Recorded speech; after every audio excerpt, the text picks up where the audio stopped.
down, dog. Bad dog. We can't keep using this for every intro. This isn't even an ICP podcast. I have an update. Nicole fucking hates that I am constantly screaming that. So my fear was you were going to say Nicole fucking hates you. And what you said was Nicole hates you, Sean, by proxy of your beautiful singing voice and your take on Alice in Chains / ICP. Nicole, what's our beef? Can we settle our beef? Nicole, who are your guys? Let's settle this beef. Yeah, are we still good? Are we still good, Nicole? Who's your guys? Are we still good? Nicole's guys is like Rebecca Sugar. Okay. Whoever does the artwork for Harvest Moon and as well as Animal Crossing. Those are probably her guys. Will she still be my friend if she finds out I'm A, the voice behind Lay Down Dog, Bad Dog, and B, have never played Animal Crossing or Harvest Moon and have never really wanted to? I would say okay on Animal Crossing because Animal Crossing to me is a game that never ends. However, Harvest Moon has a clear-cut ending. There is a kill screen of sorts for Harvest Moon. Harvest Moon, 2 thumbs up. Animal Crossing, I need a game, just like The Sims. The Sims gave me horrible anxiety while playing it because there is no like definitive, this is what you do, here's how you do it, go. Except in the Urbz, which nobody has ever played. This is very weird, Sean. Have we talked about... I feel like we might have talked about the Urbz before. No, I think it will be now 2 weeks ago on This Existed. Corey brought up the Urbz and how much he loves it. And my brother loved it too. I think me and Corey are like secretly best friends, but we just don't know each other very well. Because that's insane. Why would anyone play the Urbz except for me and Corey and maybe your brother? Yeah, my brother loved it. I think... The Urbz, I'm pretty sure how we got into possession of it. My dad absolutely loved, for Christmas, going to a clearance bin of video games. As long as we had the console, he'd pick it up and be like, this looks cool, toss it in the cart. So he probably would spend $20 on 6 games and then be like, here it is. It's weird, like as a kid, I might have been like, but like now, that's awesome because we're at this point now, both of us, we're MST3K kids. So like if something's so trash it's unbelievable, that's almost better than a good game. Yeah, well, my dad had a very good hit record. The only ones that I remember being trash were like the Catwoman game for Game Boy Advance. And I think that's it, was just that one, because the first budget games that he ever bought, there was this weird hardware store that my dad, it was right next to his work, and he would go there all the time to buy shit for his work. He made like compactors and all of that bullshit. So also very good living in doing that. I have told my father, after finding out how much he makes, I'm like, why didn't you teach me CAD, Dad? I could make 1 compactor a year and sell it. And technically, for my living, no one else's, I could pay my bills 1 a year. That is it. Did he answer? Why did he abandon you in your time of CAD need? Yeah, because I said, why the fuck did you not teach me this but allowed me to make beats on Fruity Loops for 6 hours a day? And he was like, I wasn't going to force you to do something, but goddamn, I wish he would. So, but also, to be fair, if he did, you would be so resentful because you do love your Fruity Loops. Like you needed those 6 hours of just pure Marsh madness. Well, he could have been like, hey, I will allow you to do this 6 hours a day type thing. Also, please eat and do your chores. A lot of the times would do those chores, but by the time they would get home, they'd be like, oh, what'd you have for dinner? And I go, oh boy, these loops of fruits. That's what I had. Oh my gosh, you are not a toucan. You can't survive on loops of fruits alone. Wait, are you a toucan? Fruity Loops, the FL Studios is what I was eating, those delicious beats, and there's an A in there. So, yeah, but Toucan Sam is my dad, so a little bit of respect on the Toucan's name, if you don't mind. Toucan Sam passed away? We can't talk about this legally speaking. Oh, no. slip into my DMs if you're curious about but you'll be in danger. I can tell you the truth, but you'll be in danger. Unless Toucan Sam is your real dad and the dad who passed away was a surrogate. James, the more of this onion we peel back, the more our listeners are in danger. I'm Please. an ogre. This conversation's like ogres. You can't peel it back, mate. Perfect, flawless Shrek. 10 out of 10. Mike Myers, eat your heart out. Pentaveret. So Pentaveret, baby. So this Mike Myers' dick is in that show. So this hardware store then we'll introduce what this podcast is. Yeah, for some weird reason had a collection. Someone must have bought. You know, when storage spaces go under, or no, someone stops paying for their storage space, you can go and buy it. Or when stores liquidate, they just sell I don't know. My family owned stores, so I know they would just like go to a place who went out of business and just buy all of their merchandise and stuff on the walls, all that bullshit for super duper cheap. So liquidation sales are dope. I think that's how they got this hardware store that truly was just a hardware store. Hundreds of budget video games. And my dad bought Jill of the Jungle and the 3 Zargon games. Oh, I don't know what any of those are. You've heard of this little place called Fortnite? Wait, what? So Epic Games used to go by Epic Mega Games. And their first games were things like Jill of the Jungle and Zargon. So I have always known about Epic as this. And another budget title that he purchased for PlayStation 2, Unreal Tournament. Wow. Yes. That's a really good budget game. That's awesome. So man, your dad, he was constantly hitting on these budget games. So when he purchased Catwoman, that was a weird thing. But like Monster Rancher Hop About was one of those. Just, man, there was this weird, you just sat on a turret and you fired at people as they came to you. It's like one of those Mario Party games where a bunch of aliens are coming at you. But that's all the game was. And you would like get upgrades. You were like in a firing hole. Tower defense. Yeah. Okay, cool. But hey, I'll let you know right now, you can put those defense walls down as we tower into pro wrestling. Welcome to Sweaty Times Pro Wrestling, a podcast for old wrestling fans and new wrestling fans. As me and James check out some Lucha Underground. Oh man, we're Luchian, baby. Real quick. I went to Colorado. We're back on our bullshit, guys. Regular schedule once a week until the first Monday of January. That we won't, because always for Marshland Media, that week is silent, so I can take a break. Radio silence. So I'm done with this too many trips out of state. I just went ham on it. Haven't been out of state in almost 2 years, unless you count that time I went to Wisconsin. I'm not. And nobody counts Wisconsin. Ask Vampiro. Oh, we'll get into it later. My God, we'll get into it. Yes. I have the same note because obviously that fucker has been to Wisconsin. I don't know what you're talking about. That's crazy. Vampiro is a sweet, naive boy of innocence and youth. So I went to Colorado, and I just want to talk about one specific place. The first day we got there, we had to wait for our like Verbo condo, whatever you want to call it, to come into place. So to be able to check in is what I should have said. So we had to find places. Dunstan style. Oh, Dunstan style. Okay. Yeah. There's like 3. I was gonna say we only have 3 listeners, and only one of them are like, "Fuck yeah, Dunstan reference, let's go!"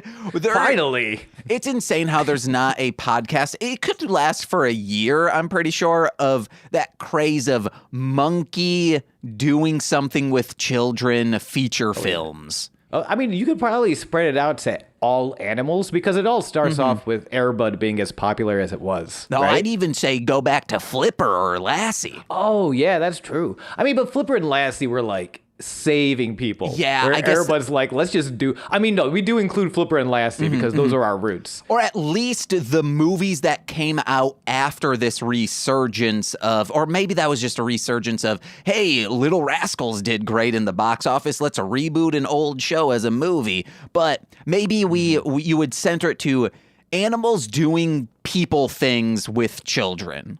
I mean, I think we could do it animals, lighthearted and like animal comedies, PG animal comedies, because I would love to include Flipper and like Tintin and like all these sort of precursors to the Air Bud, because it informs the genre, right? Okay, we could do it that way, or we could go Bloodhound Gang with it and do it like they do on the Discovery Channel. Oh, hell yeah. It's just documentaries about animals. Ralph Wiggum style, baby. That's my favorite Bloodhound Gang song. Oh, I've never heard that. I really only listened to that one song, and I own the CD that you could put your tongue in it to make it look like a nipple. So. I don't know what that laugh was. I'll never laugh again. We're back in Colorado, yes. waiting. Nicole and I were like, here are some stores we wanted to go to that will kill some time. And one specific one we went to, big shout outs to them. It is a video store, but also a rental store specifying in underground horror, science fiction, just like exploitation film. It is called Gorehound Playhouse in Fort Collins. It fucking rocks, and I'm pretty sure the only thing that doesn't rock about it is if you're traveling there and let's say you're traveling and you didn't bring a DVD or Blu-ray player, you won't be able to rent because most of their movies are for rental. And holy shit, do they have they have an entire Trauma. They have an entire Arrow section. They have an entire Vinegar Syndrome. All of the like cool people putting out dope old school shit. It's there. Shout Factory, everything. So I'm wondering, like, it's probably some like hard to find rarer stuff too. Oh yeah. Which is awesome that they rent, because they could have very easily have been like a specialty boutique store and everything is very expensive. But like to be like, no, you can also rent these so you can just watch them because movies are meant to be watched. That's such a I'm so glad they went that route with it, because they just as easily could have been fucking gross horror gentrifiers. Yeah. Also, and they're not. If you are there just hanging out for a week or whatever, and you have the time, it's not like you're there for a wedding or something and people want to go to the Rocky Mountains and hot springs and all of that, even though that's fun. But if you just have time to kill, you can go there, and they have a screening room so you can choose one of these movies, and $10 per person. You can go in there and just watch the movie on a big screen. It's dope. Yes. That's nice. That's a good birthday, anniversary, what have you. That's awesome. Hell yeah. And I believe I wanted to bring this up for this show. I believe they also have a bunch of Santos movies, so they even are going into that route. We got to go to Colorado and watch some Santos. You have not seen a Santos movie yet, correct? I have. Mystery Science Theater did one, so I have seen that one. Okay, I have not. They're great. I'm excited. I'm excited to watch. I'm excited to start this genre with Vampiro, because again, that man is a beautiful, sweet, innocent child of Mother Earth, and Matt Stryker needs to get his pervy claws off of him. Wait, Vampiro, or I guess. Wait, was it Vampiro that? Yeah, I think Vampiro was being very horny, or at least Matt Stryker was accusing him of being horny, which could just be like deflecting. Yes, I have notes on that specifically, but I also have notes on, oh my gosh, I can't wait to get into Tracks from the Wait, that's not the name of the segment. Tracks from the Underground. What is it? Speaking of Lucha Underground, we're going to unearth the underground. Unearth the Underground. James, it's been 2 weeks. I'm so excited to find out about a new artist from anywhere but Michigan, because clearly Michigan isn't the only state that has underground artists, and I can't wait to see what you brought us this week. James, unearth the underground, baby. Hey guys, today, Sean, you listened to this album? It's a very good album, and I looked over to the right of the SoundCloud page, and right there, clear as day, Michigan born. Okay, did you look at any of the other credits? No, I just listened to the album. Okay, well, back in 2014, I received a message from another. Speaking of, also, Hunks and His Punks is not from Michigan, so also, it's Rocktober, so we're not discussing rap. And speaking of not discussing rap, I received a message on Facebook from another Muskegon audio engineer. He was moving, selling off some of his stuff for the move, which I still use in some recording instances, especially if I were to ever mic a room, I would use my other AKG Perception 120, and I purchased a 220 from him. I use that for so much stuff. A lot of early Marshland Monster, like post 2014 to like 2017, is on that AKG. He was also selling off his Rolodex of clients, meaning he was just like recommending me to anyone who asked him, like, hey, can I record? Which is when a young man ripped from the 70s came singing into my DMs, and that handsome boy is, and always shall be this week's subject for Unearth the Underground. It's Carl Swifney, because we're talking about one of the few live recording rock albums I have produced, Mystical Intoxication. Sean, I produced this album. It's really good. Thank you.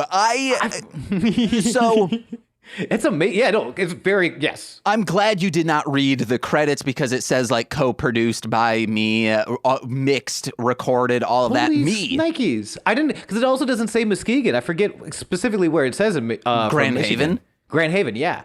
So this is all taking me for a loop. Yes, it was recorded in... a fruity loop. All besides the drums, which we'll get into later, all recorded in my shitty trailer. And sometimes I'd be like, Carl, you can't bring over this insane amp. Like, we can't track an amp past 7 p.m. because the walls are as thin as paper. The entire neighborhood will hear. And he said, let them. Yeah, I'm surprised we didn't get any noise complaints, but I was for this. It's too beautiful. Yeah, I was extremely apprehensive to do this. I agreed reluctantly because I had never done an album or recording like this besides a couple songs for The Ugly Gentleman, but those were just acoustic guitar and vocals, and then like one of them, oh man, it's called Da Blues. It's great. I'll link that somewhere. But I actually told Carl after saying yes, I was like, you want to know what? Nah, you should go with someone else. And pretty much he was like, well, there is no one else. We are in Muskegon. Yes. Or there's no one else who is offering the price you are offering. And who spends 6 hours on Fruity Loops a day, so understands how to produce.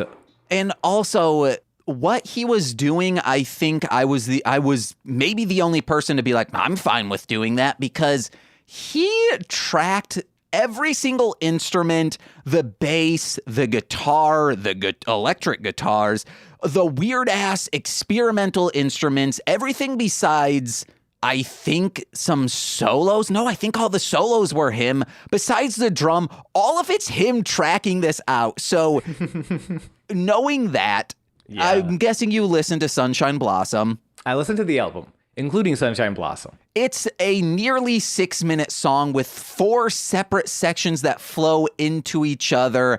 Yeah. And this is him tracking everything. Some of the guitars you're hearing double tracked. That's the first song he brought to me. So I was immediately overwhelmed of like, I was like, Nicole, I don't know if I can do this, but I'm so fucking glad I stuck through it, because I love this. It truly was like, not just like throw him in the pool, hope he can swim. It was toss him in the lake and hopefully he can punch those pool sharks. I'm mixing up references, but literal sharks confined to a pool. It's a big pool. It's like a lake. This was one of the greatest experiences of making music, because it was very collaborative of him just like, can I do this? And I'm like, yeah, let's try it. I fucking loved it. This was like during a peak of me. I was paying bills with music at this time, constantly recording rappers and Carl. This was one of the best moments from like 2013 to 2015, nonstop working on music. I would work 10 hours at Dr. Pepper, sometimes 14 hours, get home, quickly eat, then Eddie Bongs would come over and be like, let's record some stuff, record that, mix it as soon as he left, and then I'd fall asleep. I'm so glad you stuck with it too. That sounds very hectic, but very exciting. And I love that you called out. He probably has talked personally about being like influenced by those 70s style singer-songwriters. Oh yeah. Because listening to the album, getting a lot of, if you're into like Jim Croce, or specifically, I know I first went to like Nick Drake, and then like hearing how he then tracked everything himself. Then I go to like Elliott Smith, who was, I feel like, compared to Nick Drake since he came out. But like, and very much, if you're like, first of all, if you've never listened to Nick Drake, you should listen to Nick Drake. Hey, I'll listen to Nick Drake because I've never listened to him. Oh man, if you like Carl Swifney, you might like Nick Drake. Like, it's great, but like it evokes all of that and his own. Oh, it's so beautiful. Sunshine. The track was called Sunshine Blossom. Yes. Yes. So beautiful. I can't believe he brought that epic because it's kind of an epic. Oh yeah. A little bit of Nick Drake means just a little bit of Rush. Just a little bit of just like this huge piece. Yeah. Also, if you listen to stuff from this period, you can be like, James loved the Leslie speaker because I don't know if you know what a Leslie speaker is. It is when you listen to a Hammond organ and it sounds like it's winding up and you're like, how is it doing that? What's happening is, so a Leslie speaker is pretty much a speaker on a Lazy Susan and there's a microphone in front of it and it spins. So the speaker is sometimes not directly pointed at the microphone. So as it spins faster, it'll start like giving this like whirly sound to like it. A Doppler effect almost? Yes, but it's not in stereo. So you're not going to hear it like go from like one ear to the other. Okay. I loved this. I think why I was like, what the fuck is this?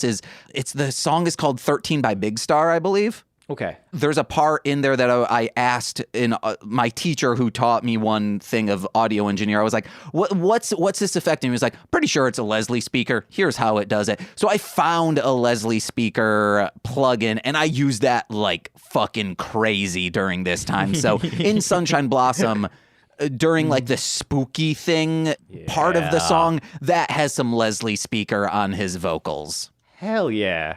Oh my gosh. And Leslie Speaker also famously starring in the Naked Gun series. But I'm going to need all listeners to put their pants back on. Yeah. Because we got to get into the key. How was that for a transition? The key. Oh, no. I still have a little bit more on this album. Oh, fuck. Okay, never mind. Cut that out. No, it's staying in. Cut it. Cut the whole episode. Replace me with Corey. I can't do that. He doesn't have the time. Carl's great. He'd come to every recording with like a bag of obscure instruments and he'd be like, hey, I want to like put this, like I thought it'd be like this mini egg shaker. We'll put it in the background of such and such track. And I'd be like, all right. And then when we recorded the song's called Gabby, there was this just insane rainstorm that had such heavy droplets. We had to pause the recording because it sounded like someone was shooting paintballs on the trailer roof. Which is also a great name for an indie song. Shooting paintballs on the trailer roof? Oh, yeah. To throw it out there. Absolutely. You got a guitar by you? I do, somewhere. You know where it is. I saw you set it down when we started recording. I'm sure I have no idea what is it? Is it a guitar? I've never heard of it. Oh my God. Sounds offensive. Yes, it does. And I believe this was a time like a huge branch fell on Carl's car roof during that storm, but I could be misinterpreting or misremembering that. But after the guitars, percussion, vocals, bass, synth, and whatever else was tracked out, we met with his drummer in one of their grandparents' basement within Grand Haven, Michigan, and tracked out the drums over the course of an afternoon, which completed that album. So please listen to Mystical Intoxication. It's a 70s influence, which, like Sean said, influenced rock album with great vocal work and a lot of different vibes track to track. It's fucking great. I would suggest Radio Killer, because I love the harmonies at the end. Ooh, baby. Electric Chaos is fucking fantastic. And Sunshine Blossom is a masterpiece. A lot of experimental stuff on this. You can buy it on Bandcamp. I think it's carlswifney.bandcamp.com. It will be linked. For whatever you think the album is worth, it's a name your price. It's an awesome album, and I would love to see it get more attention. Carl, if you're listening, which you will be, I talked to you. Put this stuff on Spotify. Yeah, Carl, you fuck. Uh-huh. I love your album. It's very good. Also, like, if you're into, like, there's a good chance if you're into, like, that genre of, like, 70s singer-songwriters, you're probably down for a whole album. Oh, and, yeah. Like, definitely, like, if you, like, and if you're not, there are definitely singles in here. Yeah. But if you're in for a whole album, there's a great full album to listen to. Radio killer. Carl, good job. Radio. There was an alternate version of that. Like about the devil or something. Maybe I'll scoop that up and just put it somewhere. Carl, do you like St. Vincent? Okay, I'm done talking to you now. I'm sorry. I shouldn't have talked to Carl. I don't know him. I feel like I got way too close. It got way too real. And I might have caught feelings. Hey, well, feelings, he might reciprocate. You just got to go in there and find the key to his heart. I was going to say I might have caught feelings, but Johnny Mundo caught some keelings in this week's episode. Ooh, guys, let us know. Neither was a good Hashtag transition. The transition. Who had the better one? At MSS Pod. I want to know who had the worst one. That's my concept. Who stretched farther like a yogi sweating in a hot box? Ooh, my yogi? Like your yogi. Our yogi. This week is episode 6, season 1 of Lucha Underground, The Key. First, we'll get through these dark matches. SoCal Crazy and the Mexican Americans defeat the Crew, which is Bale and our friends Castro and Cisco. You're sitting here going, I get a lot of Big Rick in this episode. Where's all my Castro and my Cisco? They're in the dark match. Yeah. Along with the effervescent El Mariachi Loco defeating La Flecha. Effervescence, what is this? A can of LaCroix? Ooh-wee, the fanciest soda. This was a very fun episode. I like your take. Before we get deep into it, you got hyped on the first match. Well, there's so much to talk about in the first match of you thinking it's like, oh, fuck, I cannot believe they're doing this, to then like, holy, no, they're just setting up Son of Havoc as the bad guy. They did, yes. So I guess let's get into the episode bit by bit. Real quick, if you're hearing knocking, radiators are turning on, and you might hear someone banging on pipes. Mm-hmm. And if you can hear me knocking, then I'm got moves like Mick Jagger. It makes sense. It's just a stretch.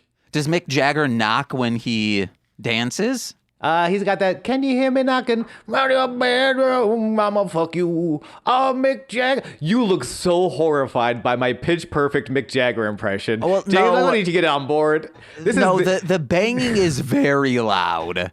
Oh, okay. I can't hear it. Okay, well, it's so loud it's picking up in the microphone. I'm pretty sure a high pass filter will correct that, but holy shit. I'm sorry. You gotta tell Nicole to calm down with that hammer. Man, she loves running around with that. I mean, this is her favorite activity. Yeah. It's just running with a hammer.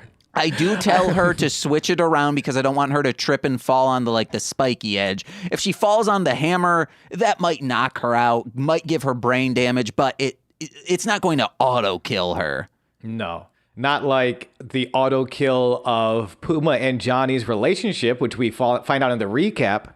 The two big things they're focusing on is what's going on with Puma and Johnny's relationship. Puma helped save Johnny, but he's kind of getting his dick kicked in for his efforts. Also, Conan and Sexy Star are gonna fuck Chavo's butthole to death after Chavo has just shown absolute disrespect to the spirit of Lucha. Wait, you said what? Kick is what? Fuck Chavo's butthole to death is how I wrote it down in my notes. I think you mean mudhole. That's probably better and easier for people to listen to. But I said what I said. Vampiro calls it a mudhole.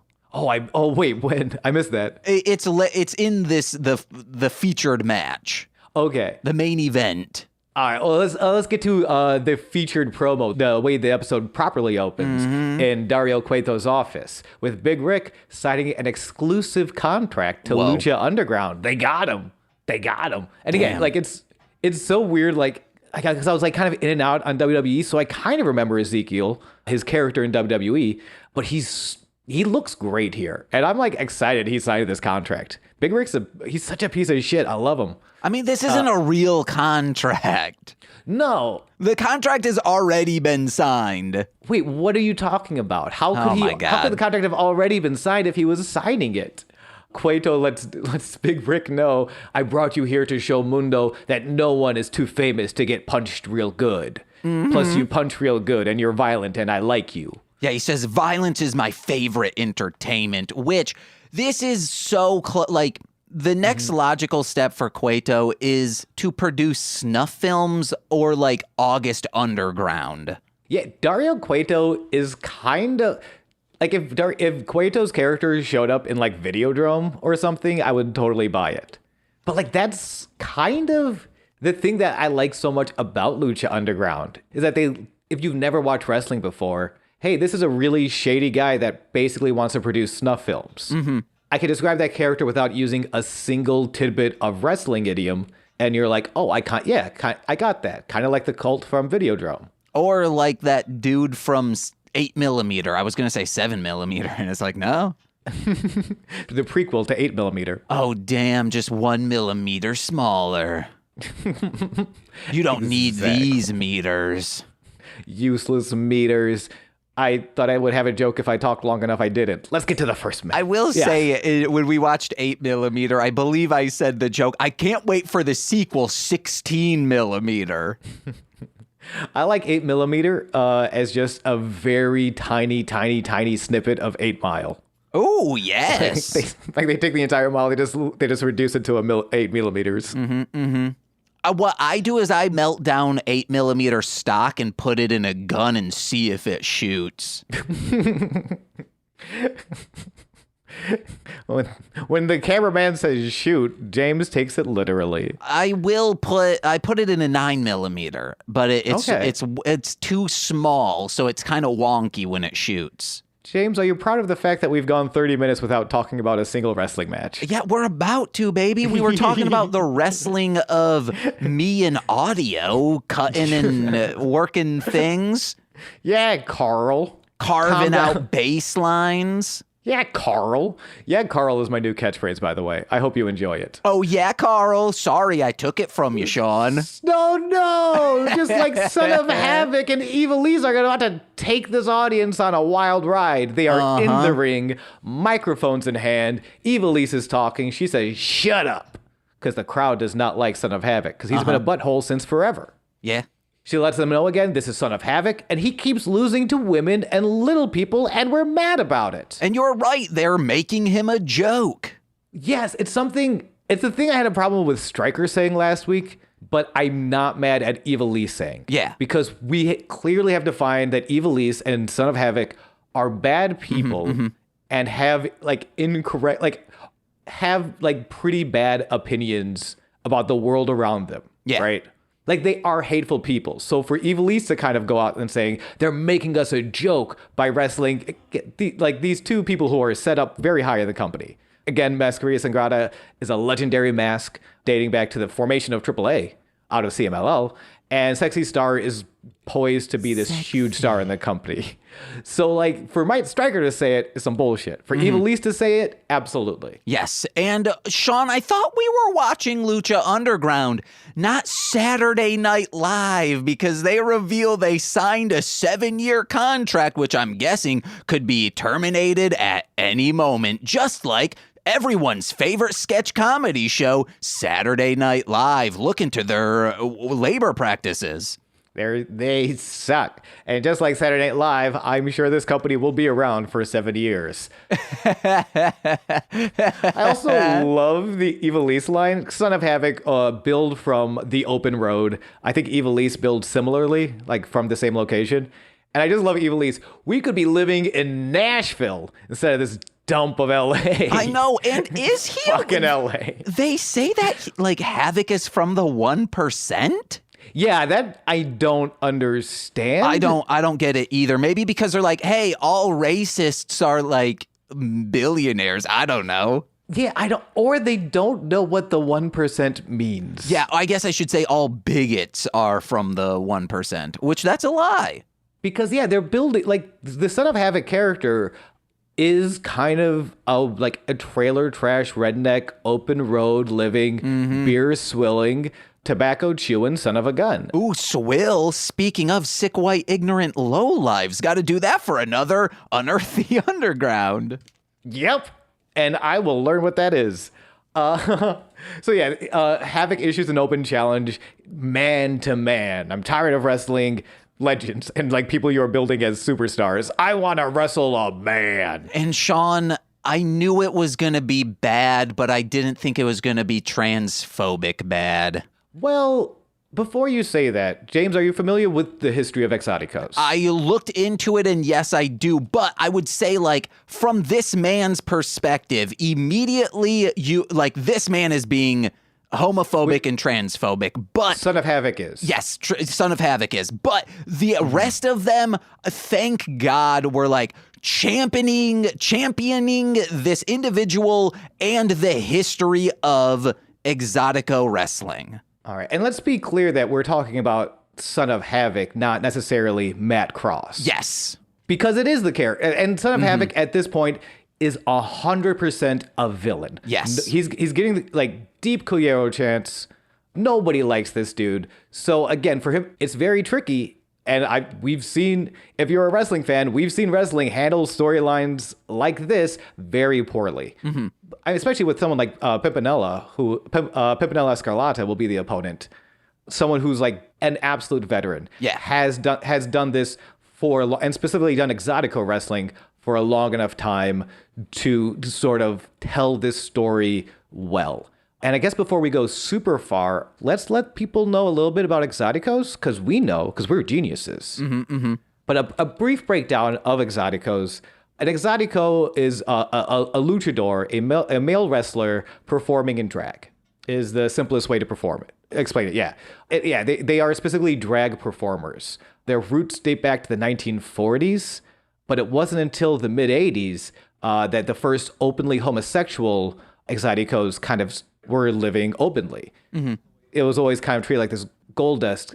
You can see some similarities in the Goldust character, but Dustin Reynolds, a big straight dude from the South, and that's kind of how Exoticos were treated in the 1940s, where it would be like, no, I do a character and then I go home and I'll fuck my wife. And Pimpinella, one of these early Exoticos who were like, I do this as a form of expression. I like Heather Levi, the quote found, who is an anthropologist specializing in lucha libre. The Exoticos changed, and this is in reference to like the 1980s, change from it has to be straight men performing as homosexual or drag performers to homosexual expressing themselves in drag. Heather Levi says, the Exoticos changed the Exotico style from a representation of a tendency to a representation of a social category and celebrated lucha libre as a means of upward mobility for themselves, specifically as homosexuals. So it starts as this kind of transphobic, weird like way to get heat because they used to be bad guys in the 40s, 50s, 60s. Then by the 80s, I mean, most Exoticos you find are baby faces. People want to cheer them. And it is a way for them to express themselves in the art form of lucha libre in a very beautifully gay way. Also, what I was reading is like, it's kind of punk rock. It's very punk rock. Yeah, in the sense that they are going against the like machismo and macho masculine styles of Latin America, and then like also like anywhere pretty much, because anywhere, and especially in pro wrestling. Yeah. Would you be surprised to hear that pro wrestling can have a toxic masculine culture behind it? It can? I know. We're breaking the doors down. Wait, are you telling me the Divas era wasn't pro-feminine? Oh, it hurts. I laugh because it hurts. But yeah, so these Exoticos like really reclaiming their sexuality and these and challenging gender. It's very punk rock. Oh yeah. and it's been very punk run since the 1980s. Pimpinella Escarlata, the opponent answering Havoc's call, being one of the really one of those banner wavers in that change. So like I got very excited. Yeah. When I saw Pimpy walk down to the ring, fucking awesome. The Scarlet immediately struts down to the ring in one of the coolest fucking ring walks I've ever seen. Just doing that fucking cha-cha back and forth, just like high-fiving everyone. I said effervescent before. I should have saved it for now because Pimpinella is effervescent, baby. A LaCroix, if you will. A cold can of LaCroix. So we have the match. It's Pimpinella Escarlata versus Son of Havoc. You want to know what? No. It is an ice-cold LaCroix that you dunk a goddamn... What is the name? Why did I start saying it? It was on the tip of my tongue and thought I would be out here. Those things that you plop into water and it fizzes. Alka-Seltzer. Alka-Seltzer. There we go. Hey, pop, fizz, baby. I was like, I know it starts with like an L sound, but I cannot think of the rest. I was going to say Alcatraz, but I was like, I'm pretty sure you can't dunk Alcatraz in the water. It already is there. And we must escape. I didn't look this up, and I should have. I think this is Pimpinella's first American match. American televised match. North American, excuse me, yes. It's so fucking wild, and it's so cool and exciting to see. The first moves, because Ivelisse is still in the ring. Ivelisse might get involved. She is evil, after all. But it's just some of the hardest slaps of the whole night, by the way, from Pimpinella. And like lays into the chest of poor sweet Son of Havoc. It's loud. He gets 2 overhand chops in, takes Son of Havoc's hand, climbs the top turnbuckle, rope walks, and then crossbodies Ivelisse in a very clean crossbody. It was crisp. I love this whole match. It was a very cool match. Crisp as an apple dunked in an Alka-Seltzer LaCroix. Pop, fizz, baby. And you better believe that apple is a Fiji apple. Why is it not a Honey Crisp? James, what? Before I get too deep, I already started getting too deep into details. But like initial thoughts, how did you feel about this match? I loved it. It was very good, and the just immediate like, oh no, to hell yeah, of just emotions like this is gonna. Is this the time Havoc wins? But no, I think because he keeps losing, they're handling all of these situations well. However, I hope eventually Havoc does a face turn. Like, oh, I have learned the errors of my ways. Instead of him just constantly, because then he's going to be a bigot who keeps losing. He's going to be... Which I don't hate that. I don't hate seeing a bigot lose every week. Yeah, but then we're like, well, we know he's going to be stomped. Actually, yeah, it's actually pretty cool. Never mind. I'm fine with it. It's definitely a role in the company, right? And like when you look at the ensemble as a whole, having someone like that, and I wouldn't be necessarily mad because Matt Cross is a great wrestler, and I think we finally see it here. And we've talked about before, Son of Havoc is performed by Matt Cross, also known as M-Dog20. If you've ever played the Backyard Wrestling video games, he's the dude in the white pants, I believe. He's great. Speaking of which, I will be streaming the Xbox 360 game. I believe it is called Lucha Libre AAA Heroes of the Ring. Okay. Because, Sean, Yes.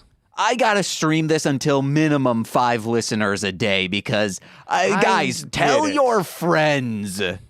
Real quick tangent. I asked, I'm doing this live show, and I asked James to do an intro for me. And in the intro, he does specify that this is the least listened to podcast on the Marshland Media Network. And I can't be prouder. I've accomplished it, I made it, baby. I dragged James down into my murky depths, and we're just splashing around having a good time. I was going to say, co-host of the antonym for moderate success, but I just called it a moderate failure. Yep. That's good for the old ego. That's my, by the way, the show I'm doing, they're going to use that as my introduction to the stage. Yeah. I am being introduced as a moderate failure by my good friend James. Now, did you put in pool effects like I asked you?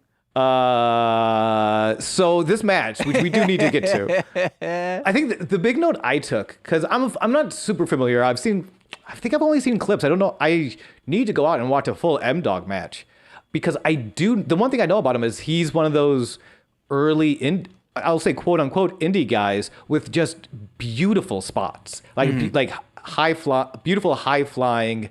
Like a little bit of that Jeff Hardy American high flying with the traditional Lucha Libre high flying. And we haven't been able to see that yet because he's had to be the base. Yeah. Or the sort of bottom guy for the smaller wrestlers, Sexy Star and Masquerita Sagrada.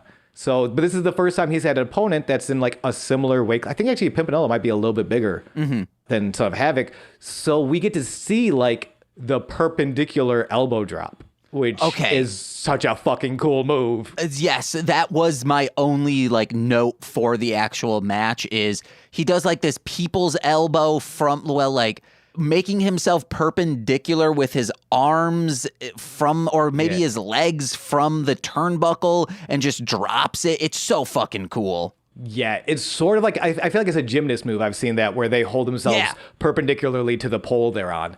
And then he just drops an elbow. It's vintage M-Dog 20. It's so fucking good. I'm so glad he finally got to, and like everything else he's doing is just very, I'm trying to think what else do I have here? The forearm, he does like a leaping forearm into the corner, which is like a traditional move, but he gets huge air on it. He does it from like, I think 3/4 of the ring, which is a far way to jump. I mean, it's so the back spring elbow to the corner, the sort of Muda style, like he does like a back spring, head spring, back spring. Fuck, he flips around and throws an elbow in Pimpy's face, and it's great. The crossbody whiff, he is great height off of, and it helps because also Pimpy has been wrestling since the 80s. They're not as maybe young as they used to be. So letting M-Dog kind of like really show off. I need to call him Son of Havoc, excuse me. Because M-Dog is a great person. Son of Havoc is a bigot, and we must accept those differences. But also to praise Son of Havoc more, and like where I felt comfortable with this gimmick. I was familiar with Pimpinella, and I accidentally scrolled down so I knew it was Pimpy was the opponent here. But to get that kind of heat, as a longtime wrestling fan, I've seen a lot of people do that in a way where they're using language that's just not fun anymore. Yeah. Son of Havoc and Evilise in that opening promo didn't really touch on that. They didn't use language that made them being bigots less fun. Yeah. Because we know they're going to lose because Son of Havoc always loses. And the language they used was still like, yeah, you're a piece of shit, but like in a fun, it's going to be fun to see you lose kind of way, not you're giving power to words that should not be given power to. They avoid that very. Son of Havoc is great, is what I'm trying to say. Yeah, real quick because it's on this subject. We went to a hot spring, and this very nice man who had like a long beard covered in tattoos was like, hey, I got a hat if you need it. And because Nicole does not have hair, and we were like clearly like, oh man, it's bright. And he just was like, hey, you got a hat, I need it. And Nicole was like, oh no, I actually have one, this and that. And he's like, well, hey, I love swimming. It's one of my favorite things to do. Hey, Costa Rica, beautiful stuff there. I got sunscreen if you need it. And we were like, oh, thank you so much. And then comes back, gives us that sunscreen. And Nicole, after he leaves, was like, oh, were you looking at his tattoos? And I was like, yeah, kind of. And she's like, because I was just like, am I about to... She's like, does this man have a Confederate flag tattoo? And I was like, wait, did he? And she's like, no. But like, from like first initial look, Nicole's being kind of prejudiced. From his first initial look, and the schemes of his tattoos, I was like, these might be racist tattoos. I was like, see, I had the opposite effect because I was like, is this man a juggalo? Because a lot of his tattoos looked juggalo adjacent. But you know what? Those are two book on a cover, and I don't blame Nicole, especially when it comes to like dangerous stuff like that. Yeah. It's probably always better to be safer than in the back of someone's car. But it does, just how close Juggalos look to absolute bigots. Oh, yeah. But like obviously are not. We had a whole podcast going over that. Listen back to it. And hey, Vampiro's here too. And Vampiro's in both. Vampiro is we're just next podcast is just gonna be a Vampiro podcast where we follow him around and ask him questions. And maybe find out if this fucker's ever been to Wisconsin. I cannot, like, they bring up like, gosh, hey, I can't. We gotta get there. This wasn't this match, was it? Yes, it is. Is it? Yeah, I'm pretty sure it's sandwiched in between my 1% and... I'm sorry, you are correct. Yeah, they go out on a limb for a second. When describing, we talked before about how Son of Havoc is a 1%er redneck. I don't understand. But they're talking about he's kind of like this backwoods bigot. Yeah.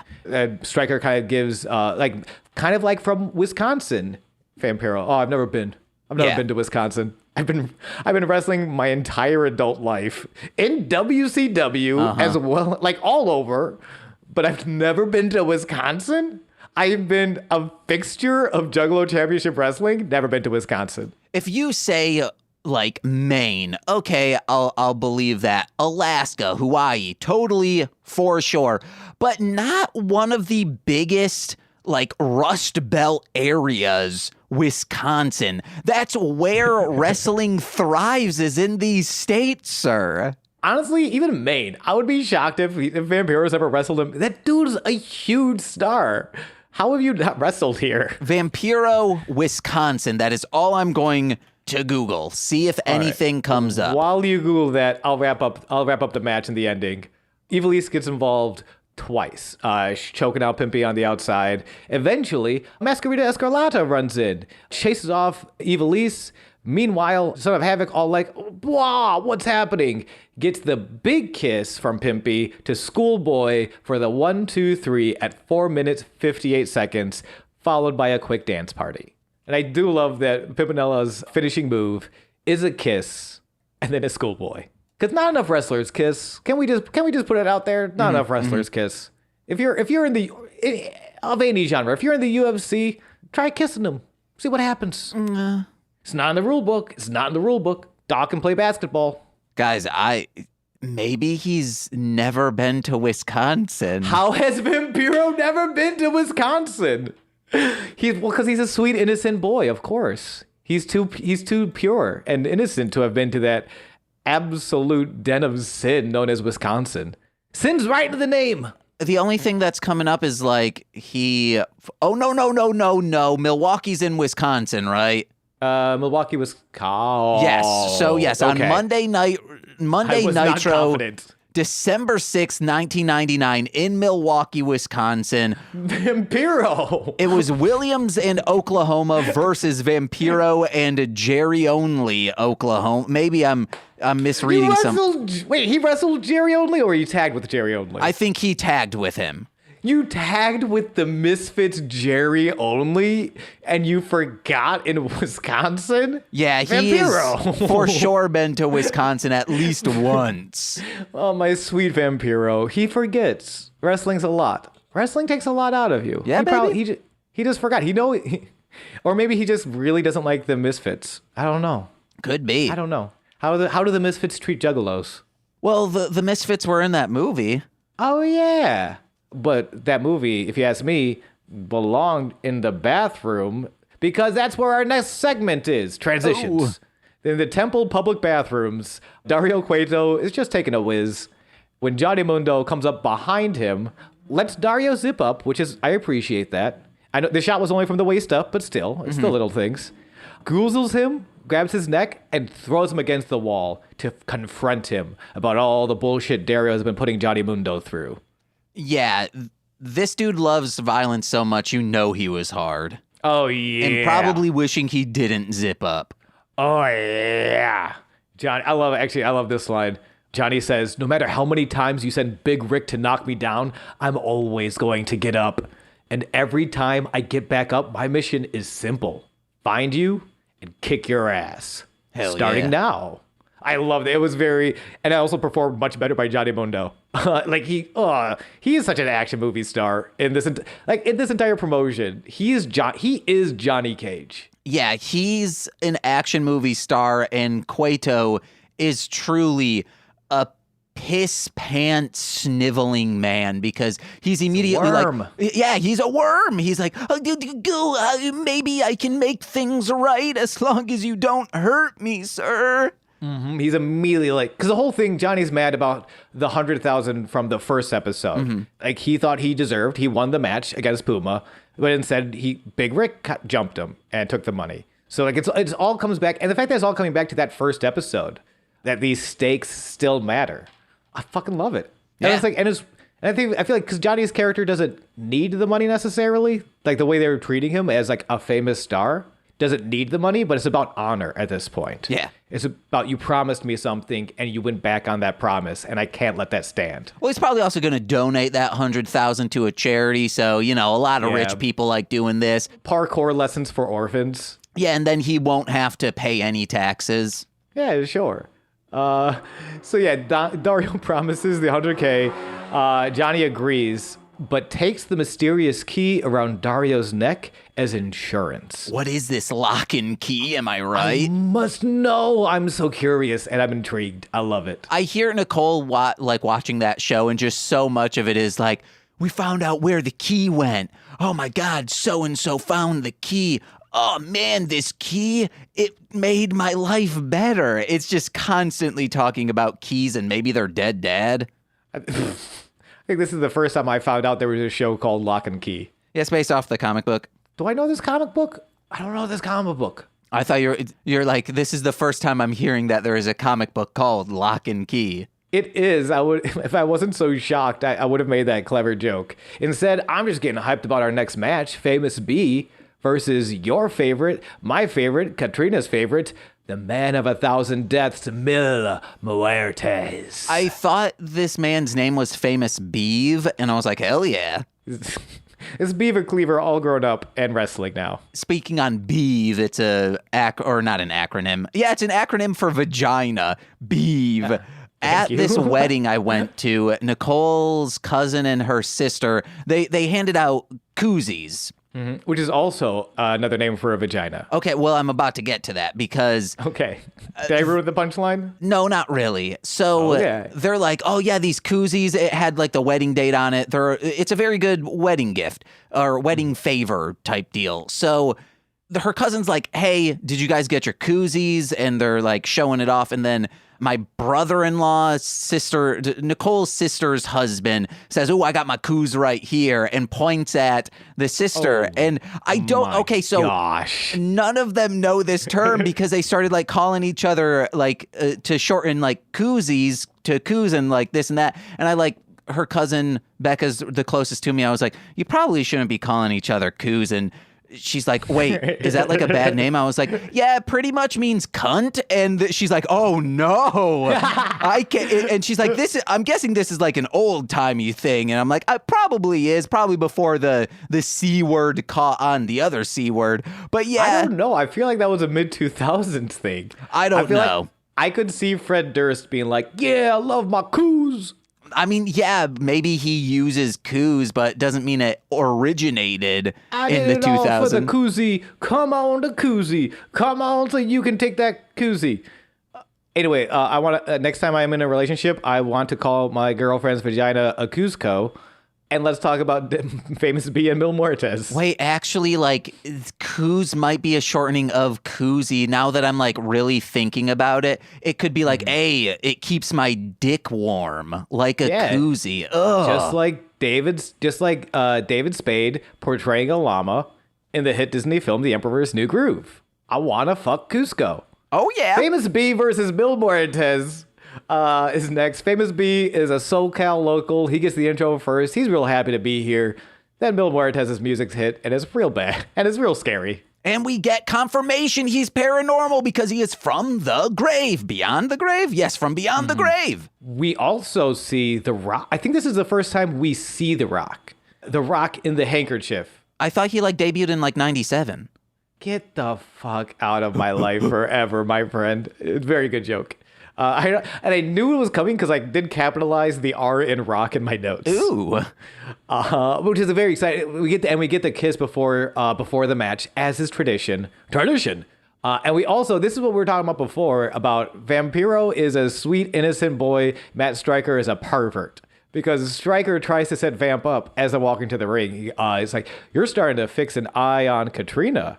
And Vamp's like immediately like, no, what the fuck? I'm watching wrestling. No, I'm scared of Mil Muertes. So Matt Stryker is a disgusting perv. Vampiro is a sweet berries and cream style boy. And we must protect Vampiro and get him to Wisconsin. And Mil, when taking off all his garb, he is a fucking king. He looks like a man who could punch out an entire fleet of warriors. So he is a king, and Jesus has no dominion here as the King of Kings. Or Triple H. Wait, also is he... known as the King. Yeah, he used to be called the King of Kings. Oh, because he's like Jesus, Triple H Christ? Yep, that's what the 1H stands for. Oh, it stands for two more? Yep. The 1H stands for two more H's. I love, James, can I say, when we started this, I did not expect you to be as much of a Mil Muertes fan as you are. Yeah. I love that you are. He's dope.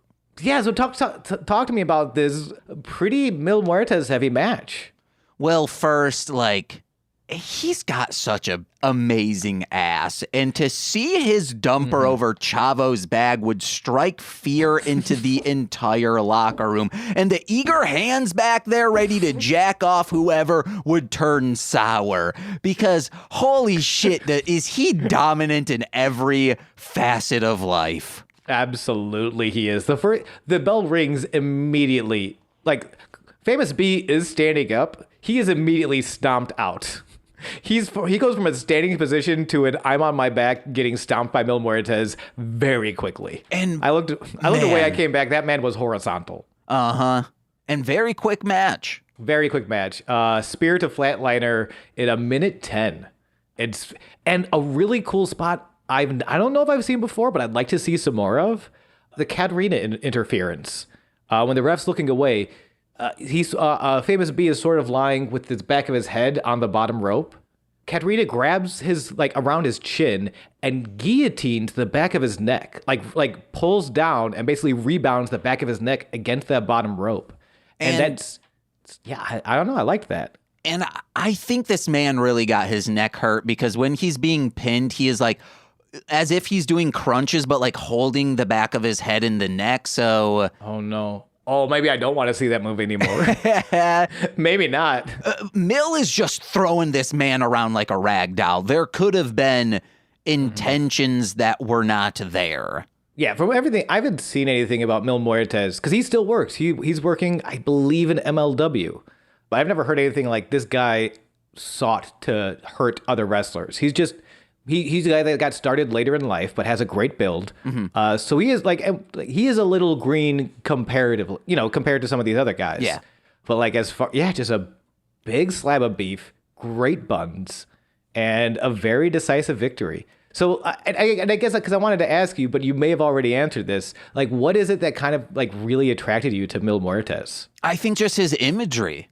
He's a very outstanding and impactful visual. That to cape see with the cape. Yeah, that's a great cape. I think I said it when he debuted. It's my favorite cape. He's a great cape. It beats them, and they continue the tradition of the lick of death. But Famous B's already dead. I love it. He just picks him up after the flatliner. He's absolutely limp on his feet. Katarina licks him, and they just drop him. But they don't snowball it. They don't snowball it yet. Not this time. Not yet. Not on screen. I really hope this does have a payoff of what is the Rock? What is the lick of death? What are the significance? What does this do to Mil's power? The Rock is Dwayne Johnson, baby. All right. The Rock is crack, baby. Yep. The Rock is what I need to roll. Speaking of crack, I got to go down to FedEx today because I have a package. Speaking of package, we have a Drago package coming up. Ooh, and it's dope. It's very cool. Sean, again, you were right. About? He's an actual dragon and also a man. And his name is Drago! Drago! The Drago comes in my pants! Drago came in my pants and I wear them today. Who is Drago? He's a dragon, he's a man, he is a luchador. It's a very simple promo package. It is a child, sort of, very creepy child, just sort of like reading off. I love some of these quotes here, yeah. Oh, what's the difference between any other child? Hey, they're all creepy. Yeah, it's true. It is true. Get out of my cornfields, you creepers. Oh, man, I saw so many cornfields that could have a Malachi in it on our train ride from Denver. Outlander! Some of my favorite quotes from this was, time was not kind. So it's like sort of the history of dragons. It gets to like modern day. The child says, time was not kind to the dragons. They had to adapt. One arose as a man. What do you fear, the man or the dragon? And this is all just spliced with Drago doing cool shit for the most part in the ring. A couple stuff like running out around in LA. I just love the here be dragons with the wings added in post. It's not a very complicated one. It gives me a lot of shoot. I need to look this up. It's a Jizza song from Liquid Swords. More like Jism song. No, it's not. More like Liquid Dorks, because those are the only people who listen to that. Fuck right off. I think it is Liquid Swords. I think it's the opening track. But the child who's like, my father was the executioner of the emperor. And it gives me a lot of those vibes, which is very cool and not dorky at all. And James is a fucking hater. It was sampled from a like 70s or 60s kung fu movie, I bet. Yeah, you guys are dorks. Yo, you're a fucking dork. I know, but don't lie about it. They're not. They are dorks, and it's cool to be square, you fuck. You should have said you circle, you coos. I'm not okay. Well, hold on. Coozes are circles, guys. With a real quick story, I used to install trash chutes with my father. So they're like huge sheets of metal, like in a circle, like industrial trash chutes, not like little ones for a home. And industrial, like big boy trash chutes, cool trash chutes. And my dad, we had to put some on the roof, and he was using like a forklift with a big old long thing on it. Sorry, Dad, you're not listening. His penis. No. But he's like, oh yeah, like finally like got it on the roof, and he's like, all right, just like slide her off and set her down. And I was like, why is it a girl? Why are you using those pronouns? And he's like, I don't know. And I say, is it just because you see it as a big hole? And he's like, Jesus Christ, James. I am familiar with that reaction to things you say sometimes. I could hear his disappointed sigh from 4 stories down. Oh my gosh. Speaking of 4 stories down, let's go 4 stories up with a high-flying match of the high-flyingest of calibers. In the rematch, it's Drago versus King Cuerno. Yeah, and man, Part 2. King Cuerno comes in, and his getup, his like deer hat and his cape, he looks like a Christmas centerpiece. Hell yeah, of death. And if we're gonna talk about gear, I know you're kind of dunking on Cuerno. I didn't have a huge problem with it, but I was much more into Drago wearing the baby blue. Because I think he was wearing black before. I think this is the first baby blue Drago. Wait, what do you like? His mask and stuff? His mask and his tights, yeah, they were the baby blue. Oh no, he's always been blue. Has he? No, he's been. I thought because okay. I think you've been wearing the blue blockers then. Maybe even with my thick blue blockers, I still see. Man, that dude's blue. It was great. Man, if he were green, he would fucking die. Dabu dee dabu die. Cuerno, the first move of the match, Cuerno has this nasty drop kick. Take your soul out of your tooth kind of drop kick. And I love his offense as this character. He has a lot of tools. He's a very talented wrestler. But especially his flying kicks, his like double knees, all these strikes that are very precise and like devastating kind of like a hunter, like almost like it was a gun or maybe a spear, or like some sort of like he looks like a hunter every time he does a drop kick or double knees. And I love, it's one thing to have a character and kind of like talk like them or like do things according to that. It's another thing to like be able to move like them and to really inhabit this hunter, this like elite hunter. And it's like, he's killing it. I love what Cuerno's doing here. It's very cool. And to further that imagery, whenever he like does, you know, a move, a spot that like puts both of them on the ground, he always like leaps up on all fours and is like in the pouncing position. Yes. Which makes it seem like I had this. I said, Cuerno, or not Cuerno. King Cuerno. King, that's why it sounds weird. I'm not adding the king to it. Put some king on this man's name. And hey, Jesus has no dominion on him either. So that's true. Nor does Triple H. Oh, no, he does. I lied. Triple H does have dominion on King Cuerno. He wrestles now on SmackDown as El Phantasmo. He's fucking great. So King Cuerno is probably a gracious. El Phantasmo, excuse me. King Cuerno is probably, I'll take the probably. King Cuerno, for a fact, is a gracious and giving pinner. Just from that crouching, you can see he'll eat you out for a while. Yes. No, he is a very sensitive lover. He's got Daredevil-style moves. And he's going to pin you so hard. I'm excited to see him on SmackDown, man. So I saw him a little bit. I didn't watch enough NXT. He's so fucking... Like, both of these guys are great. I don't want to take away from Drago. Drago is a beautiful flyer. And very believable. And some of his spots in this are fucking insane. Sean, I forgot about a joke that I was going to make when I said, like, oh, I'm being thrown into the water. Like, this is me have like sink or swim moment. That would be like if when you started out stand up, you're like, hey, your first job is doing warm up for NXT. You'd be like, I don't know if I can do this. That's your sink or swim. Especially because why would you bring a stand-up comedian to do warm up for a wrestling show? Stand-ups used to open for Madonna and whatnot.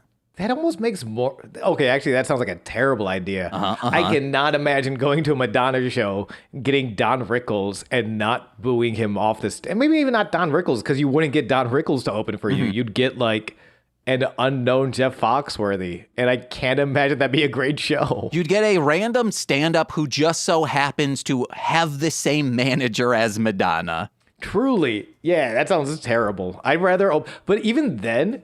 I would rather open for Madonna than NXT, than like a WWE wrestling show, because there is no way. I mean, neither group of fans are gonna enjoy you, but there's no way you don't get a can of beer thrown at you. And either, actually, both sound terrible. Hold on. Here's what you do.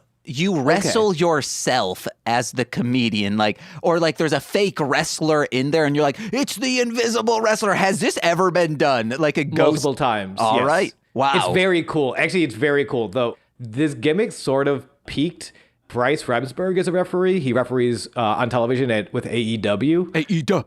I forget the company he did this with, but it's the Invisible Man versus the Invisible Stan. It's an invisible person versus another invisible person. The referee has to put on special sunglasses so he can see them, of course.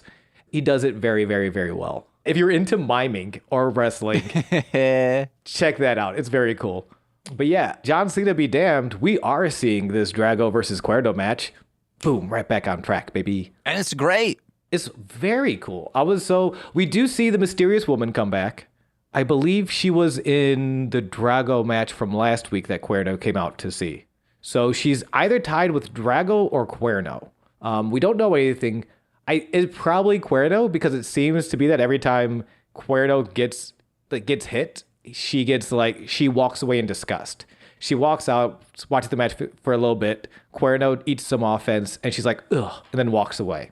We know nothing. But she wears leather pants, and they look good. Maybe it's just she's the opposite of Cueto. She hates violence. Maybe that's just that, yeah. She wants more backstage segments and wrestlers kissing. That's what I've been trying to say. She might have been like, oh, this is a costume contest, right? And then she's like, ugh, no, it's violence. Oh, no, not violence.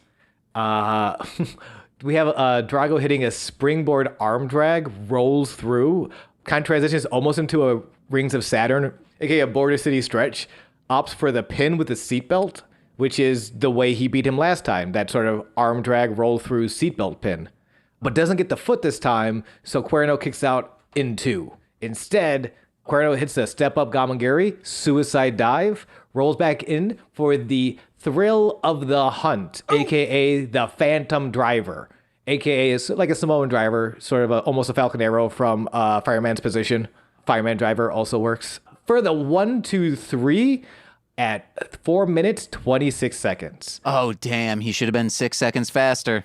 Wild. Sorry, that was like it used to be the Bishop Timon stoner laugh. Like, hey, yo, I would tell you about my favorite basketball team. It's the Denver Nuggets. I like it. And you know, yeah, I did that voice for 4 years. Never smoked a weed in my life. Damn, I love you for that. Thank you. I love this match. This match did not feel like 4 minutes, 26 seconds. This felt like a much longer match in a good way. Yeah. They did a lot of things, a lot of real good things. Like when I got high at the hot springs and thought I was there for hours, but it's like, we've been here for an hour and 15, James. Yeah, but you were having fun in the hot springs? I was relaxed as hell. And Nicole's like, fuck, I should have gotten high too, because I am relaxed, but I would be even better. Even better. The Luchadors are now tied 1 match apiece. After the match. Listen, I was going to roll past it. It's better than a daisy. That's not true. I mean daisy. Oh, okay. I thought you meant the plant daisy because a peach is a plant. That's what that's what I'm talking about. In my favorite video game, Plant Fighter. Oh, you could have done Plants versus Zombies. Anyway, after the match, you fuck.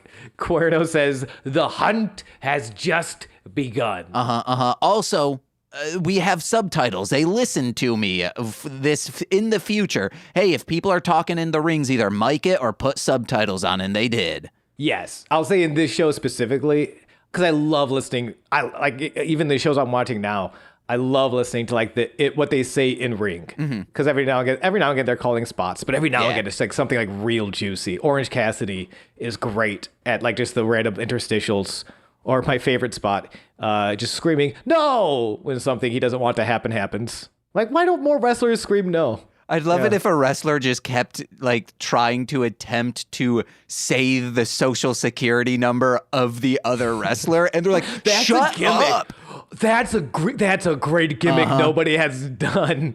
Like the hacker, like someone who hacks into them, and they're like, "If you don't beat me within this amount of time, I'm going to get out your personal information." They can wear like Matrix style clothes, which always look fucking cool. Oh, I love it. Have to be a white lady, and you have to give them dreadlocks.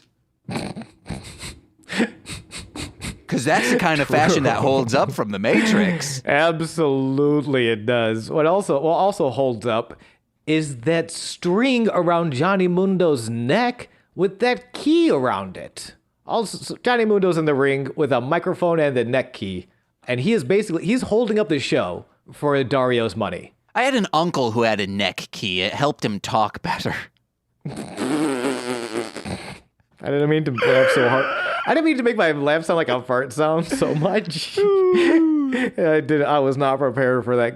Good line. Good humor. There's an unreleased song of mine. I need to release it. Re-release it someday. I took it down, but like I have a line of like, smell the aroma.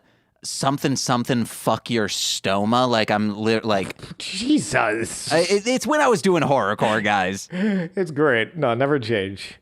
Oh man, how am I gonna talk about this segment knowing that line and that joke now exists? I'll send it to you, please.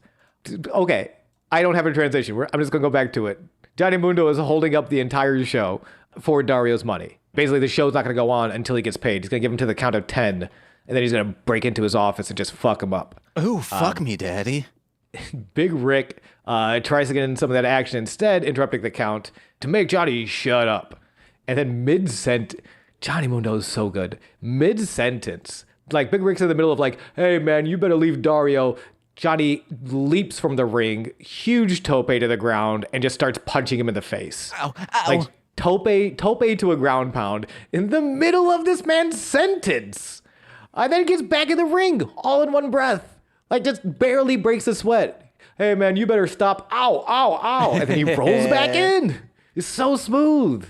He counts some more, and then Conan interrupts. Conan, this time not standing in tope range. He's at the top of the ramp. He's at the top of the stairs. And he declares that the money actually belongs to Puma, saying that Puma's getting beat down because of you. He's going to no longer have your back. And then Puma immediately has his back. But then Big Rick, so Big Rick jumps to distracted Johnny, but Puma comes out to chase. They double drop kick Big Rick. He's out of there. And then the stare down. We don't hear any words. Just kind of, I get basically just like Johnny, like, is that right? And Puma being like, yeah, that's what's going on. Because they're not a team. They did not enter this as a tag team. They did not enter this company as friends. There's only one top guy. There's only one case of the 100,000. So they immediately start beating the shit out of each other. I'm setting it up. James, how did you feel actually about this fight? I liked this because it establishes them as wrestler focused, of saying, hey, Big Rick, he is an outsider to this world. He doesn't deserve to be here. We've done the training. We've put in the work. Get the fuck out of here. But when it comes to getting this money, it's me who will get it. No. It's me who will get it. Ooh, I like that. That's awesome. I'm glad I was curious as someone who didn't grow up watching, how they kind of took these two friends kind of all of a sudden deciding to fight each other.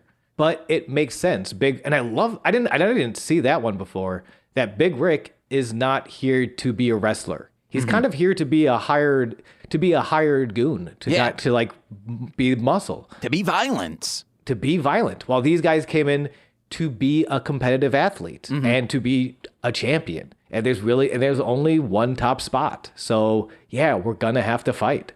That's great. Damn, James.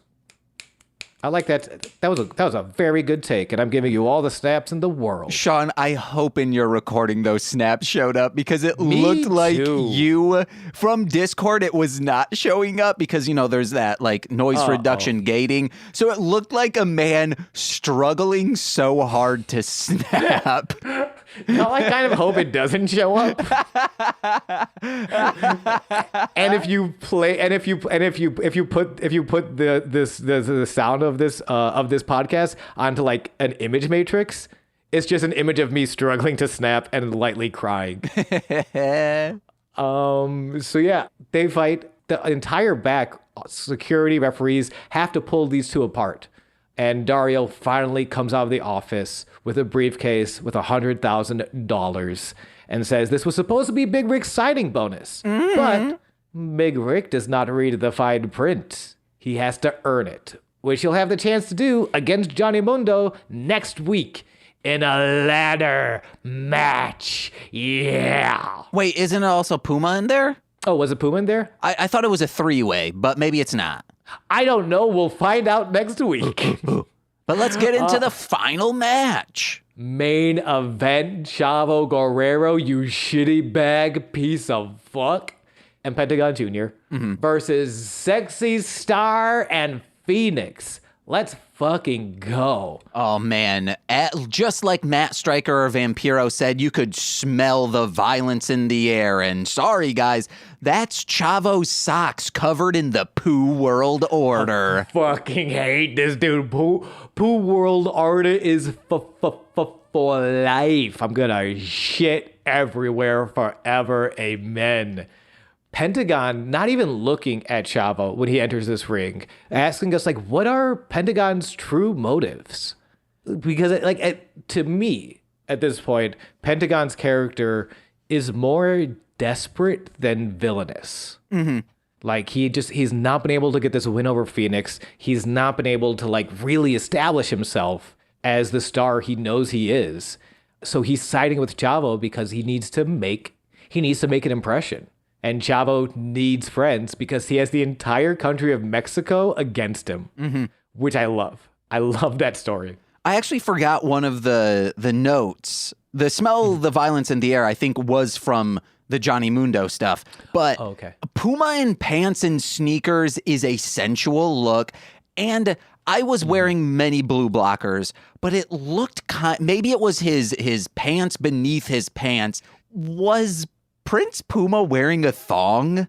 Oh, I didn't see it. More like a dance belt than an actual thong, I would imagine. Okay, because it looked like, because his pants went down a little bit, and I was like, I think this dude's wearing a thong, which, oh baby, someone remove those.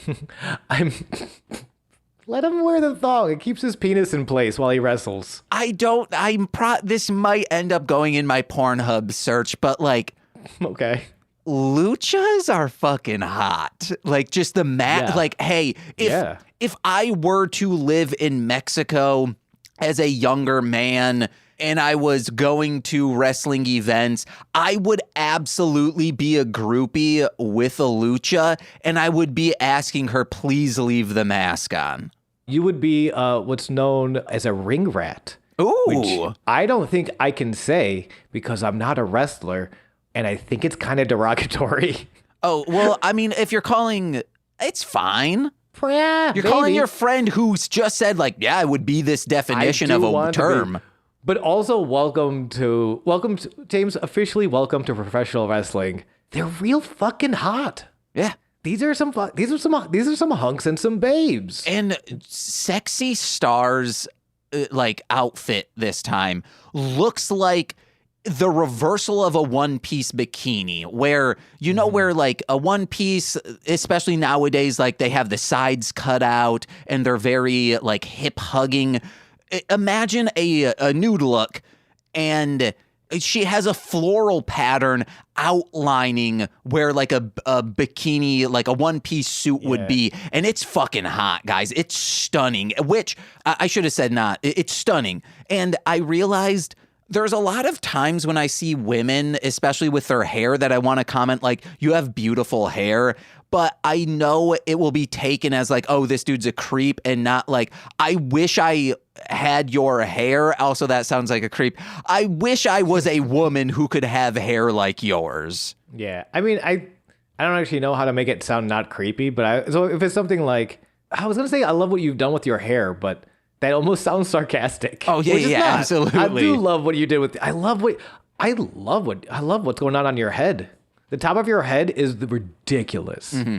I want to come in your follicles. Try that next time. Okay, because a lot of times I will say, I wish I could just like be inside Nicole in her skin, and like that sounds creepy. And does she? I was gonna say, and does she find that romantic? Oh no. Presley on hey, future Marshland Media co-host Presley Bracken for Height of Horror. Height of Horror is not allowed to be more popular than this podcast, but will most certainly be. Oh, absolutely. Fuck you. It's horror. Horror fans love shit, you know? Just go talk about the more popular fucking host already. But we were talking about Freaky Fridaying, and I was like, man, I wish I could be in Nicole's body for a day. And Presley goes, you know, you technically could. And I'm like, Jesus Christ, Presley.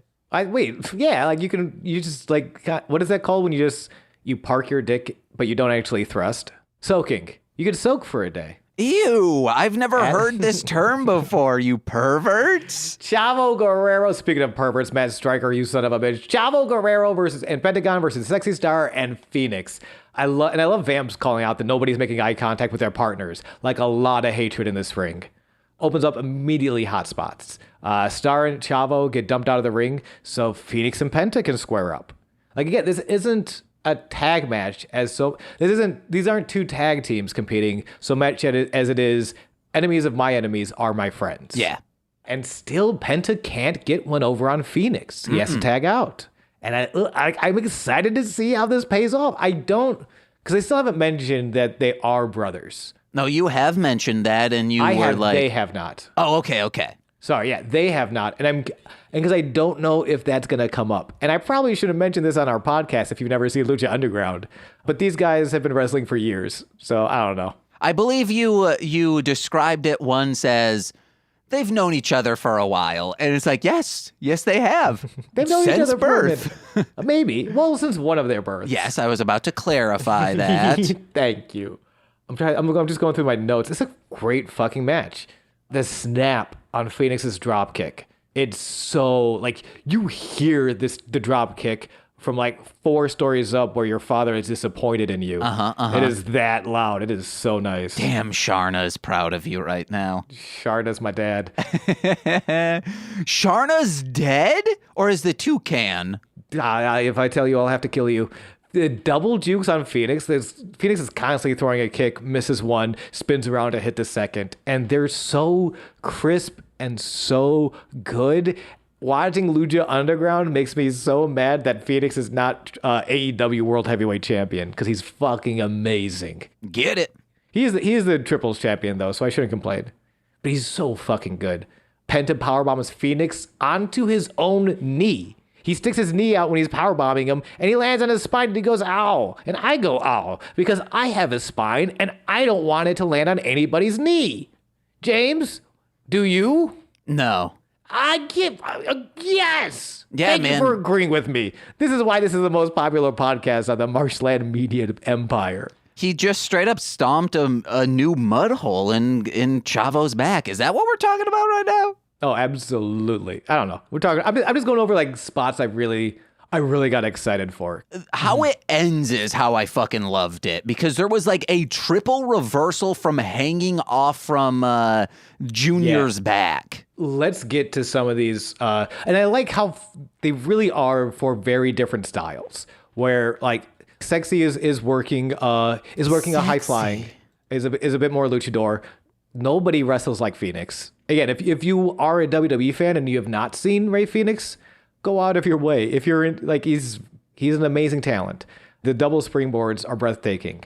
Penta is absolutely a luchador and fights in the lucha libre in what we consider lucha libre, but is much more of a base, is much more inclined to throw a power bomb or some of his package pile drivers than necessarily like fly off the top rope, but will fly. And then we get Chavo, who really can wrestle a lot of styles. This dude is gifted as hell, but is wrestling this one much more grounded. Like the first thing he does with Fénix is he grounds Fénix. He's tying him up in submissions. He's choking the back of his neck. He's grounding Fénix. And it's cool to see, like, again, Fénix is amazing. And like the first thing Chavo does with him is like, okay, you're not allowed to be amazing anymore.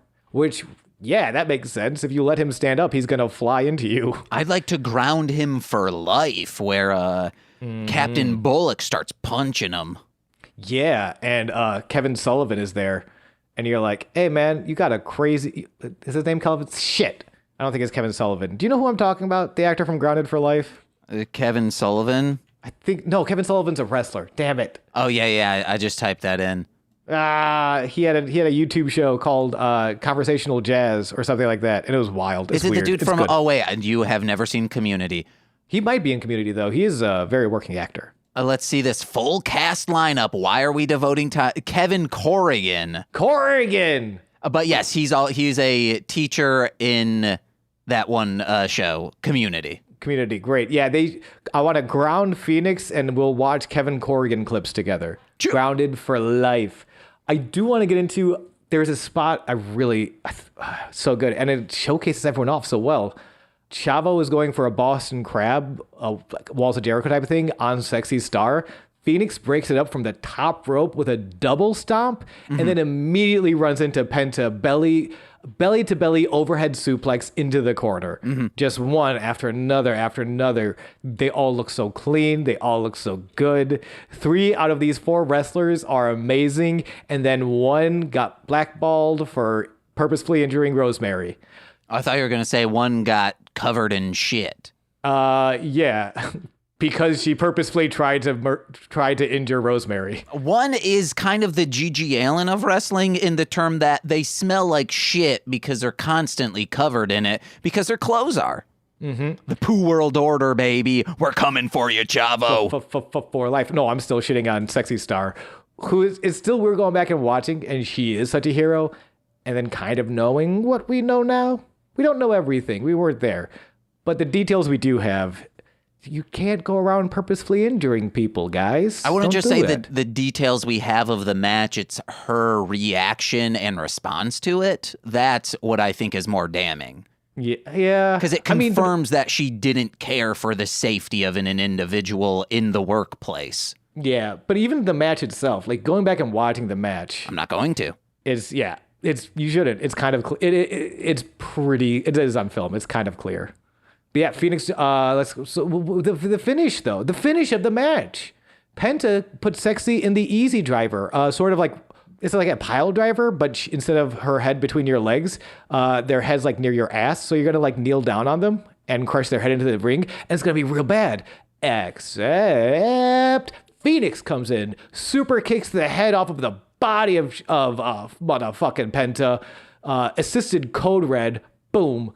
Fénix climbs up top, Meteora, diving knees, sexy pins. 9-18 this match goes. After the match, Fénix waggles his finger towards Chavo, but Chavo waggles his finger right back. Whoa. And Chavo lets us know that this isn't over. And then Sad Boy walks away. Oh, baby. And we got to walk away from this podcast today. We do, James. I will actually start the plugs because I have less to plug. Yes, sir. Twitch.tv/GooseVK. You know me, baby. I'm playing Eternal Darkness. I'm playing with your hearts and your minds and magic cards as well. Oh, Talk to me, baby. What you gonna plug? Guys, we got a new podcast on Marshland Media, a team up with the OK Owl Network. It's formulaic with R2 Shelby 2 and myself. Every single week, we break down a plot formula that TV shows use, like Scooby-Doo. We make that formula, we break it down into an outline, then we Mad Libs that outline, and then from there, within an hour, we write an entire script. Then the following episode, we do a table read of that script, and I believe it's already out. It came out yesterday, maybe? Or maybe it, wow. Nope, wait, hold on. It will be out next Monday. Sean is reading as Shaggy Rogers. Wow. I know Sean. He's on the least popular Marshland Media podcast. You fuck. I mean, we need to do something to get wrestling fans over here. I know. We should kiss. Okay, yeah, wrestling fans you just said are super toxic. Oh, it will be like, oh yeah, man, let's go listen to these. Actually, real quick, there are very toxic wrestling fans. I wish I need to find it. For the most part. So yeah, Twitter wrestling fans can be very toxic and very tribalistic. But in the majority, they're kind of the best fan group. Yeah. It's a lot of the same things that make juggalism work as well as it does. Mm-hmm. Like, yeah, we're just here to support each other, and we love that you're into the stuff we're into as well. Let's all just love each other. For the most part, the majority of wrestling fans are very, very good people. And then there's some assholes. But we're trying to get those assholes because once we get those assholes, then the loving fans will come to our defense and start listening to us for real.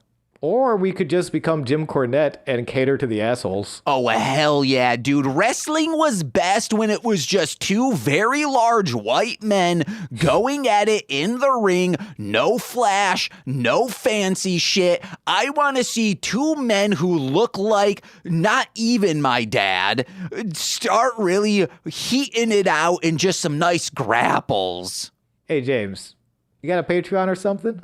Oh, yes, I do. Well, first listen to Marshland Monster wherever music is found. Hey, the soundtrack to the short special delivery that is premiering. It premiered at the Brooklyn Horror Film Festival, and it somehow got into the Austin Film Festival, which is a prestigious film fest. Let's fucking go. Yes. That's awesome. The first Friday of November, the soundtrack will be out. Melzer, you guys know him from the Morph Bots and many episodes of Mostly Speakin' Sentai. He also is in an upcoming episode of Formulaic in the table read. Oh, yes, he is. Hey. Playing Tim Tebow.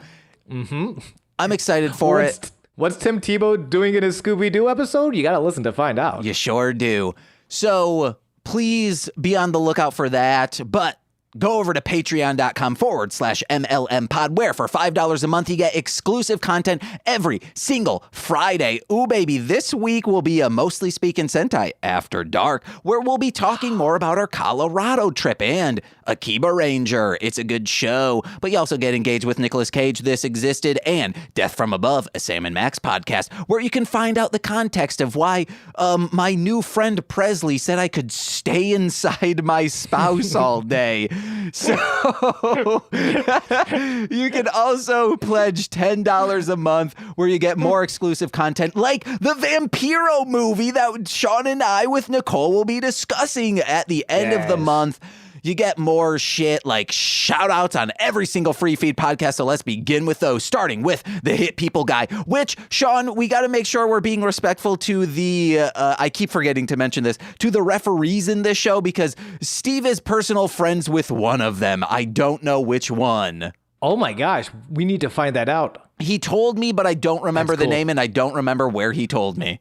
Steve, congratulations on having friends. Yeah, baby. So, starting with Hit People guy, Steve F. Next up, Vampiro has... Oh, okay. No, okay, what were you going to say? Vampiro has been to Wisconsin. Eric Berry of Ranger Command Power Hour. Vampiro has been to Wisconsin. Alex Z, the Waz. Vampiro has been to Wisconsin. Orion, he's a rapper, Defo, D-F-O. Vampiro has wrestled with Jerry Only in Wisconsin. Kayla, a.k.a. Two Grapes. Vampiro has wrestled in Milwaukee, Wisconsin. Jordan B, the Chaos Witch. Vampiro has been to Wisconsin.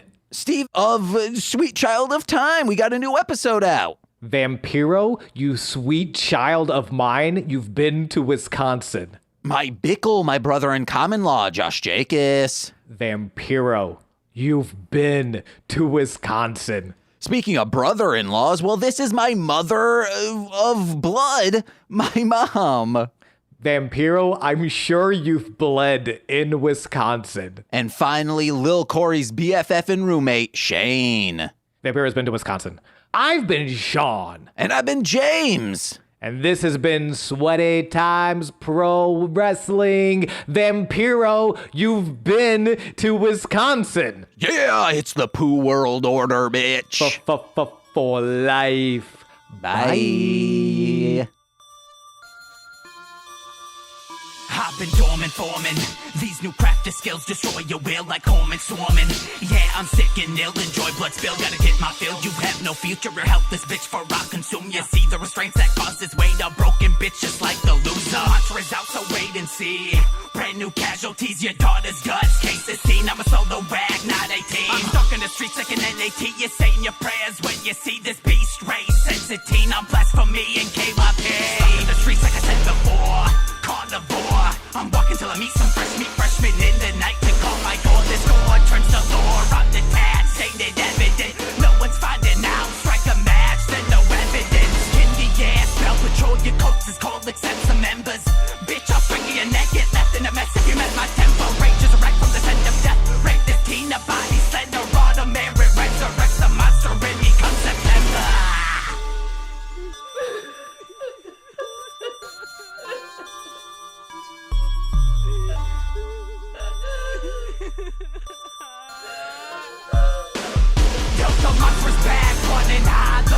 There's none to find, I'm in the woods, I'm in the hood, the call is coming from inside. So much respect for good this time, sipping on the tears you cried. Creeping death for teenage, less disgust is what keeps me alive. Aiming for the season that gives reason to my life. Without purpose, living's worthless, so you're bleeding with my knife. It's my right, bitch, to end your life. Survival of the fittest, creep at night. I decide it's the season of the sickness. Perfect bare moon, it illumes what's encased and covered.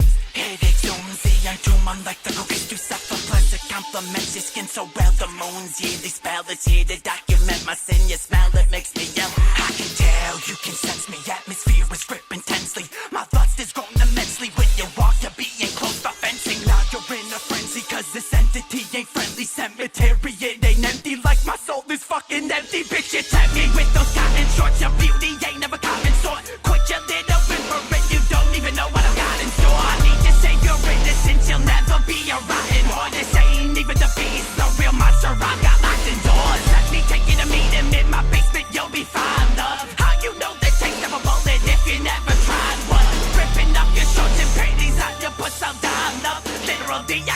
bleeding, scream, it's enough. The monster's back, running high, looking for help, there's none to find. I'm in the woods, I'm in the hood, the call is coming from inside. So much respect for good this time, sipping on the tears you cried. Creeping dust for teenage, less disgust is what keeps me alive. Feeling for the season that gives reason to my life. Without purpose, living worth it, so you're bleeding with my knife. It's my right, bitch, to end your life. Survival of the fittest, creep at night. I decide it's the season of the sickness.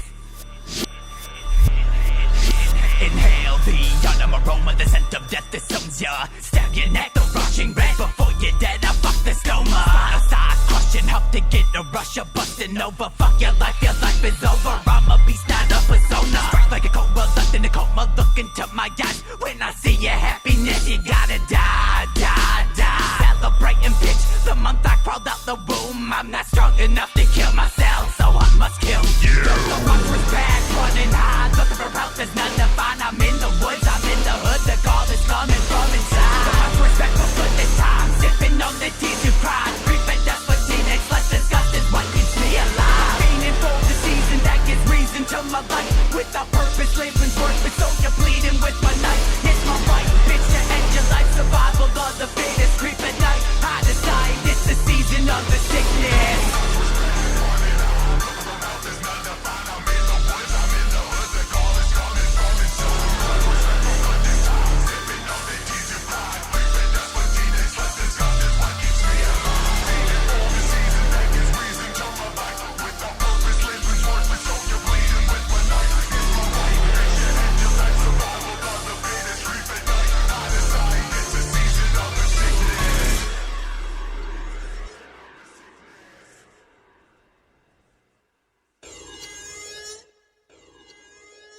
Oh, yeah.